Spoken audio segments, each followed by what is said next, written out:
खुलुमबाय गासिबो रायजो राजा नोंथांमोन नोंथांमोना नुगासिनो दङ जोंहा बेयाव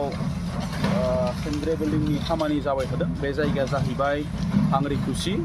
जेनेरेल एरिया बे जायगाया दिहिरा बियाबनि सिङाव गोलैयो दिनैहाय रायजो राजानि उसुबिदाखौ नुनानै कमिउनिकेशननि जितु उसुबिदाखौ नुनानै बिपिएफ दोलोआ दिनैहाय बिथांमोननो मोनसे खामानि मावनानै बिथांमोना नुगासिनो दङ बेनो जाहैबाय सेंग्रे बिल्डिंनि खामानि मावगासिनो सरकार गैयाब्लाबो बिथांमोना जोबोर मोजां मोनसे खामानि मावनानै होदों बेखायनो आङो गासिबो रायजो राजानि जानानै बिपिएफ दोलोखौ जोबोर साबायखर जासियो जाहाथे फैबाय थानाय समाव बिपिएफ दोलोआ रायजोनि बेफोरबायदि हाबाखौ मावलांबाय थानो हाथों आरो आं साबायखर जासियो जोंनि दिहिरा समष्टिनिफ्राय जि बिथां CWC मेम्बार बिथां आगुस्त सिटिग्रा आरो बिथाङानो जोंनि दिहिरा समष्टिनिफ्राय बिपिएफनि सासे बिजाथिनि दाबिदार बिथांखौ आं जोबोर साबायखर जासियो जे जोंनि आर'जखौ बिथाङा लाखिदों जे दिनैनि बे नुबाय थानाय हाबाखौ जोंनि बिपिएफ दोलोआ मावनानै होदों जोबोर साबायखर जासिबाय हाग्रामा महिलारि सार बिथांनिखौबो जोबोर साबायखर जासिदों लोगोसे बिपिएफनि गासैबो दैदेनगिरि मुसलपुर जिल्ला बिपिएफ दिहिरा ब्लक बिपिएफनि दैदेनगिरि नोंथांमोनखौ जोबोर साबायखर जासियो जाहाथे फैबाय थानाय समाव बेफोरबायदि मोजां हाबाफारिखौ मावलांबाय थानो हायो गोजोन्थों। नैबे आंग्रिखुसि ओनसोलनि 3 किल'मिटारसो लामा बेखौ बिथांमोना सरकारा गैयाब्लाबो गावनि आखाइनि थाखा फैसा बाहायनानैब्लाबो बाहाय हाथाय बाजाराव थांनो हानाय स्कुल कलेजाव थांनो हानाय माखासे गाज्रि लामाफोरखौ बिथांमोना फाहामना होदों दा बेनि थाखाय रायजो राजानि जानानै आंग्रिखुसि ओनसोलनि रायजो राजानि जानानै साबायखर बावदों फैबाय थानाय समफ्राव जाहाथे बिथांमोननि हेफाजाब आरो सहयोगखौ जोङो मोनबाय थागोन बेखौ जोङो आसा खालामबाय जोङो गासैबो बिथिङाव जोङो मददखौ जों नुनाय नङा बेवहाय जिखिनि जोङो 1 नाम्बार नैबे ओनसोलनि गोग्लैसोनाय ओनसोलनि गोनांथि बुस्थुआ जाहैबाय जोंहा कमिउनिकेशन बे कमिउनिकेशना जोंहा जोबोद गाज्रि जाय कमिउनिकेशनखौ मोजां खालामनो थाखाय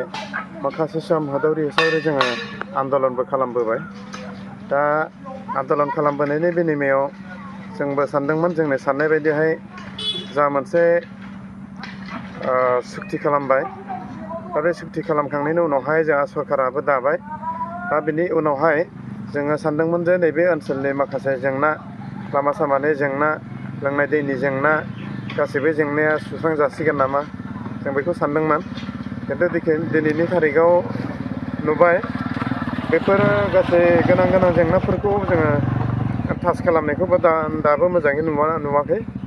खारन बेहाय मैदेर आरो मानसिनि कनफ्लिक्टआ बोसोरै जायो गोबां मानसि थैनो गोनां जायो ओमफ्राय फारसेथिंजाय नैबे लामा सामानि बेलायाव जोङो लामाखौथ' नांथ'लायामोन बोसोरब्रैल' जादों बा बोसोरबाल' जादों बे सरकारा नंगौ खिन्थु बेवहाय गोनांसिन बुस्थु जाय आर्जेन्टसिन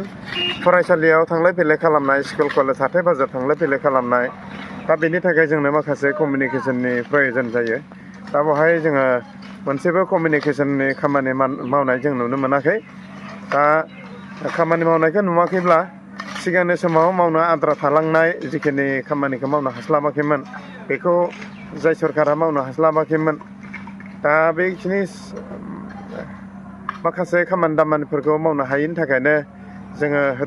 होसावरि आन्दलनखौ खालामदोंमोन